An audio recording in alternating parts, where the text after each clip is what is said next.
सीता वो भी राधा का ही स्वरूप है। तो श्रीमद् भागवत में 4 अक्षर हैं, भा गा वा और ता। भा से तात्पर्य भाति सर्वेषु वेदेषु। श्रीमद् भागवत में समस्त वेद शास्त्रों का सार वर्णित है। गतिर यस्य दुरतया, जिसकी गति अवगति बड़ी मुश्किल है। कहते हैं विद्यावताम भागवते परीक्षा, बड़े बड़े विद्वानों की परीक्षा महाराज श्रीमद् भागवत में होती है। हम लोग जब अध्ययन करते थे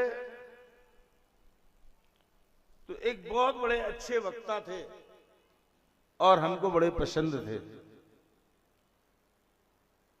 उनके प्रवचन की विशेषता थी, जब भी वो प्रवचन करते थे भागवत के श्लोक से ही उसकी भूमिका बनाते थे और उसका समन्वय मानस से करते थे। और उस समय हम रामचरितमानस के वक्ता थे। ये 1977 की बात है। संकट मोचन विंदु जी का नाम सुना होगा, विंदु जी के दामाद थे सिद्धनाथ जी मानस शास्त्री।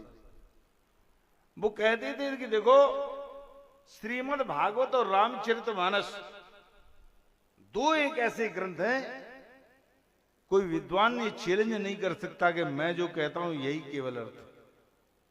हर वक्ता केवल अपनी वाणी को पवित्र करता है। कई लोगों को आपने देखा होगा जो अधकचरे पढ़े लिखे नहीं रहते, वो कहेंगे महाराज भागवत के प्रवचन में लोग रामायण क्यों घुसेड़ देते। आपने सुना होगा कई लोग ऐसे कहते हैं, यार रामायण में भागवत को क्यों कर देते हैं। उनको मालूम नहीं है। रामचरितमानस में लिखा है, नाना पुराण निगमागम सम्मतम यद रामायणे निगदितम क्वचिदन्यतोपि स्वांतः सुखाय तुलसी रघुनाथ गाथा भाषा निबंध मतिमंजुलमात नोती। अर्थात 18 पुराण और 18 उपपुराण निगम आगम सम्मतम यद, इससे रामायण की रचना हुई है। उसके रचयिता तो रचि महेश निज मानस रहकर स्वयं भगवान शशांक शेखर भूतभवन ऑर्डर धानी है। कहा कि महाराज नाना पुराण निगमागम सम्मतम यद रामायणे निगदितम, बोले क्वचित अन्योपि कहा वर्तते। ये और कौन सा इसमें अलग से मत जुड़ गया। कहा महाराज इसमें एक संत मत जुड़ा हुआ है, क्वचित अन्यतोपि संत। कई ये सारा प्रयास किस लिए किया। काम समाज के ठेकेदार बनने के लिए नहीं। स्वंत सुखाय तुलसी रघुनाथ गाथा। हमारे गुरुजी बोलते थे, कभी कभी बीच बीच में गुरुजी की भी लय सुना देंगे तुम लोग।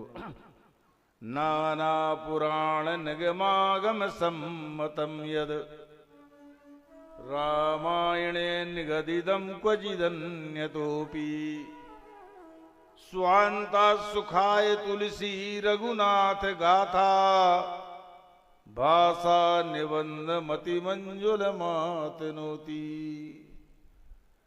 उससे श्री रामचरितमानस की रचना की। क्यों किया महाराज। तो कहा देखो अपने अंतःकरण की सुख